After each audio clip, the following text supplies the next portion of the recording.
71வது தேசிய விருது பார்க்கிங் படத்திற்காக சிறந்த சப்போர்ட்டிங் ஆக்டர் அவார்டு எனக்கு கிடச்சிருக்கு. ஜனாதிபதி திரௌபதி முர்மு அவர்கள், திருமதி திரௌபதி முர்மு அவர்கள் எனக்கு கொடுத்துருக்குறாங்க. ரொம்ப சந்தோஷமாக இருக்குது. அதை வாங்கி கொண்டு காலையில் நேராக வந்து நான் சிவாஜி அப்பா வீட்டுக்கு போனேன். அங்கே வச்சு அவர்கிட்ட வணங்கி அப்பாவுடைய ஆன்மாக்கிட்ட ஆசீர்வாதம் வாங்கிக்கிட்டு அடுத்தது அண்ணன்கிட்ட வந்து ஆசீர்வாதம் வாங்கிறதுக்காக வந்திருக்கேன். அண்ணங்கிட்ட வச்சு ஆசீர்வாதம் வாங்கிட்டேன். அண்ணியை பார்த்தேன், அவங்கள்ட்டையும் ஆசீர்வாதம் வாங்கிட்டேன்.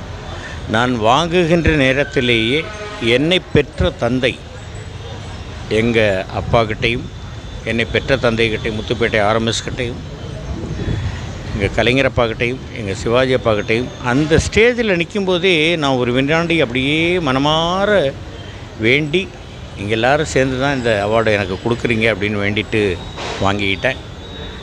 இப்போது அண்ணங்கிட்ட இந்த அவார்டை வச்சு நான் வந்து வேண்டிக்கிட்டு இருக்கேன். அண்ணி என்னை மனசார ஆசீர்வாதம் பண்ணாங்க. உங்கள் அண்ணன் இருந்திருந்தால் நிச்சயமாக இதை பெரிய அளவில் கொண்டாடி இருப்பாங்கன்னு சொன்னாங்க. சரி, அண்ணனுடைய ஆன்மா நம்மை ஆசீர்வதிக்கட்டும், நம் எல்லோரையும் ஆசீர்வதிக்கட்டும், நம் எல்லோருக்கும் நல்ல வாழ்க்கையை கொடுக்கட்டும்.